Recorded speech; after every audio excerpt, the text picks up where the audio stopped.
নতুন সরকার খুব সহজেই দেশের এই ধরনের সংকট সামাল দিতে পারবে না, এটা খুবই কমন সেন্স, এটা আমরা সকলেই জানি।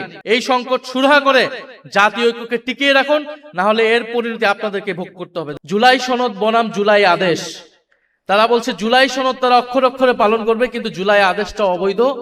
যে জুলাই আদেশের ভিত্তিতে গণভোট তৈরি হয়েছিল, গণভোট অনুষ্ঠিত হয়েছিল, ফলে তারা একটা বিরোধিতা তৈরি করছে, কারণ তারা জুলাই সনদকে তারা তাদের নিজেদের দলীয় ইস্তিহারে পরিণত করেছে এবং এই সংকট তৈরি করেছিল বলেই গণভোট, তখন গণভোটের প্রস্তাব এসেছিল এবং গণভোটের মাধ্যমে এটাও বলা হয়েছিল যে সংবিধান সংস্কার পরিষদ করা হবে, কারণ এই যে মৌলিক সংস্কারগুলা এগুলা সংবিধান সংশোধনের মাধ্যমে সম্ভব নয়।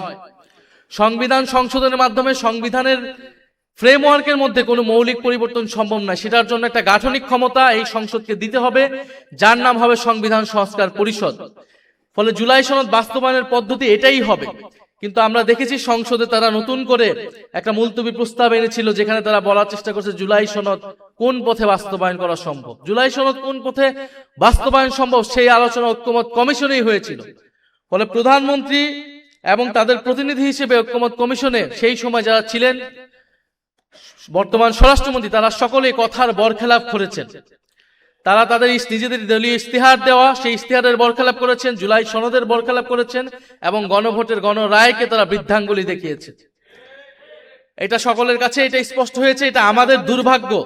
আজকের এই সেমিনারটা আমাদের এই বিষয়ে করার দরকার ছিল না, করা উচিত ছিল না। আমাদের সেমিনার এখন করা উচিত ছিল আন্তর্জাতিক যুদ্ধ পরিস্থিতি কিভাবে আমরা সামাল দিব, দেশের জাতীয় স্বার্থ আমরা কিভাবে ঐক্যবদ্ধভাবে সুরক্ষা করব, দেশের তেল সংকট, দেশের হাম দুর্যোগ আমরা কিভাবে সরকার বিরোধী দল একসাথে আমরা সহযোগিতাপূর্ণভাবে মোকাবেলা করব।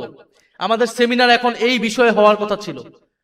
বিরোধী দলের নেতা প্রথম থেকে বলে এসেছেন আমরা দায়িত্বশীল বিরোধী দল হতে চাই, আমরা সরকারকে এই ধরনের জনস্বার্থ ইস্যুতে সর্বাত্মকভাবে সহযোগিতা করব। কারণ 16 বছরের ধ্বংসযজ্ঞের পরে, এই অন্তর্বর্তী সরকারের পরে এই নতুন সরকার খুব সহজেই দেশের এই ধরনের সংকট সামাল দিতে পারবে না, এটা খুবই কমন সেন্স, এটা আমরা সকলেই জানি।